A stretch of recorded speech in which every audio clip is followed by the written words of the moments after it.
সাউফা ইউতিকা রাব্বুকা ফাতারদা, এই আয়াত যখন নাযিল হয় তখন আল্লাহর রাসূল হাত উঠায় বলেছিল, লান আরদা হাত্তা ইয়াকুনা ওয়াহিদ মিন উম্মতি ফিন নার, আমার একজন উম্মত জাহান্নামে থাকা পর্যন্ত আপনার উপর আমি রাজি হব না, না, না, না, না।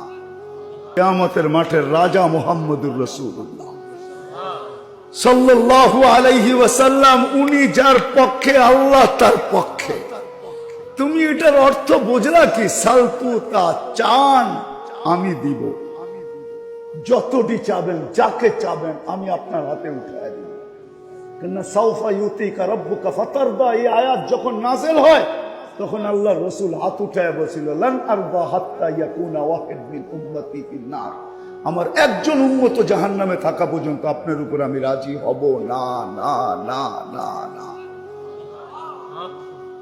আল্লাহ তো মনে হয় ঠাইনা নিছেন যে বন্ধুকে তাড়াতাড়ি রাজি বিদায়। আজকে আমরা নির্যাতিত এই কারণে আমরা আল্লাহর ইজ্জত রাখি না, ইসলামের মান রাখি নাই। মুহাম্মদুর রাসূলুল্লাহর চোখের পানি সত্য, কিয়ামতের দিন যিনি কাঁদতে থাকবেন আর চিৎকার দিতে থাকবেন, কবর থেকে কান্না নিয়ে উঠবেন, কবরে যাইতেছেন কাঁদতে কাঁদতে। জিবরিল জিজ্ঞাসা করছে, কাঁদেন কেন? ফামান লিবাদি উম্মতি, আমার পরে আমার উম্মতকে কে দেখা রাখবে? ওই রাসূল, ওনার ইজ্জত আদর্শ ছেড়ে দিছি। আল্লাহ বলে, দরখাস্ত কর না, তোদের দরখাস্ত মাথার উপরে ওঠে না।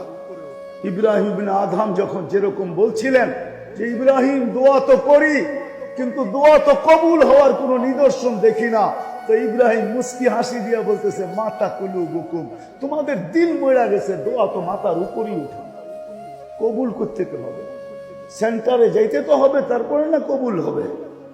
আজকে এই জন্য পায়ে হাত রেখা বলি, আসেন এখন তওবার সময়, তওবার ডাক দিতেছেন, তওবার।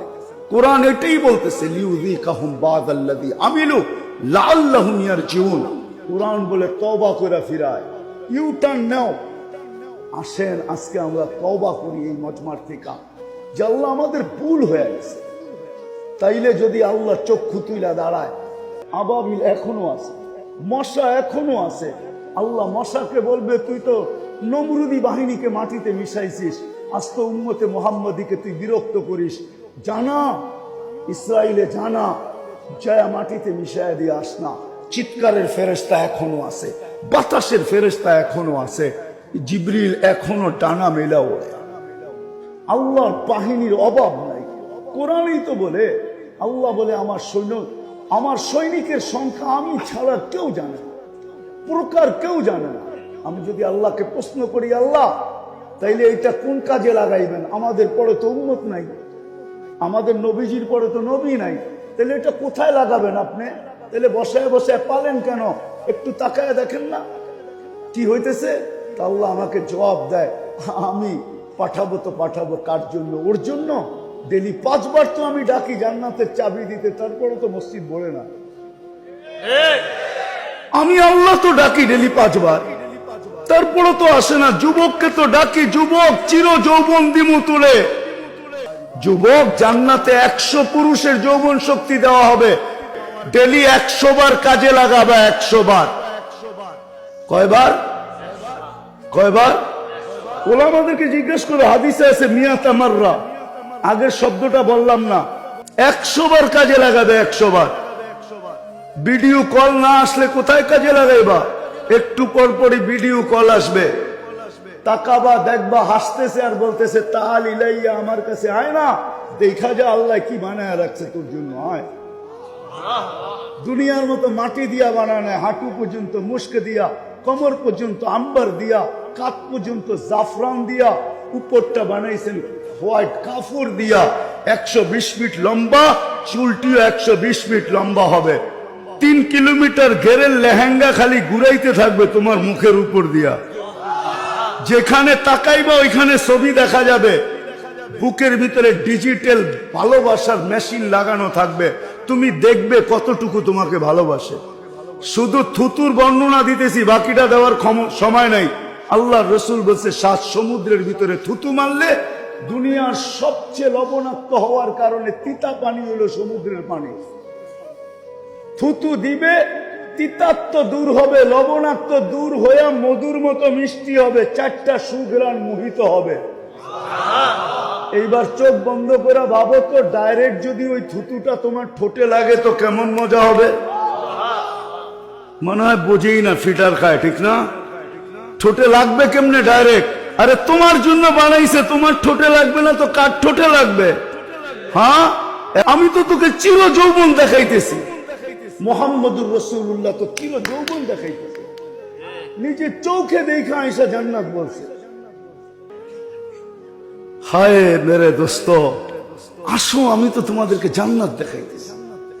মুহাম্মদুর রাসূলুল্লাহর আদর্শে আদর্শবান পুরো হইতে হবে না।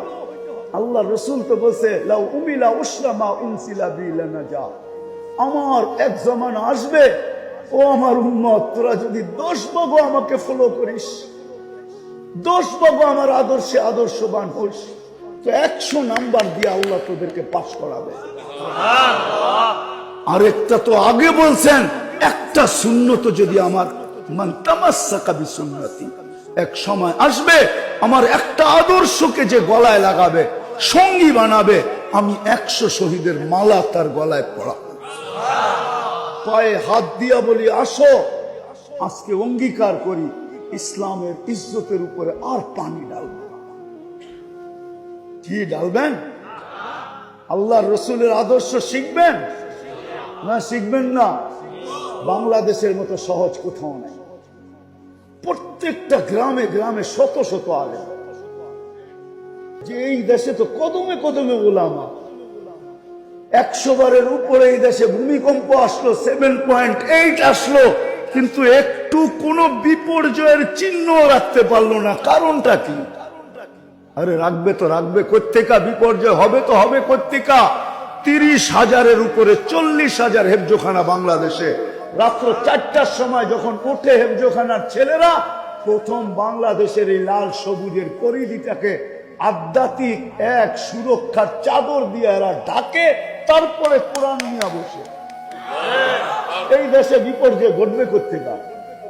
7.8 তো আসলো, 6.5 তো আসলো, কিন্তু দুনিয়ার কেউ তো দেখাইতে পারবে না এত বড় ভূমিকম্প আসলো আর কোন আর কোন বিপর্যয় ঘটে নাই। এটা একমাত্র বাংলাদেশ। করোনায় যারা মারা গেছে, এত সুন্দরভাবে দাফন দুনিয়ার কোন দেশে হয় নাই। করোনা আসছিলই মনে হয় বাংলাদেশের কিছু মৃত্যু ব্যক্তিকে আলেম ওলামার হাত দিয়া কবরে দেওয়ার জন্য। পুরা করোনায় যত কাজ করছে সব মাদ্রাসার ছাত্ররা আর ওলামারা করছে। যতগুলা সংস্থা কাজ করছে, উঠান এখনো নেটে লেখা আছে। এই দেশটায় বিপর্যয়, ওলামা ইকরাম কদমে কদমে। এই জন্য এদের কাছ থেকে শিখবেন। আর সর্বশেষ কথা, আল্লাহ ডেলি 5 বার ডাকে। শুধু আল্লাহ যদি ডাকতো আমার মনকে বুঝাইতে পারতাম। শুধু আল্লাহ তো ডাকে না, রহমানও ডাকে, রহিমও ডাকে, মালিকও ডাকে, কুদ্দুসও ডাকে।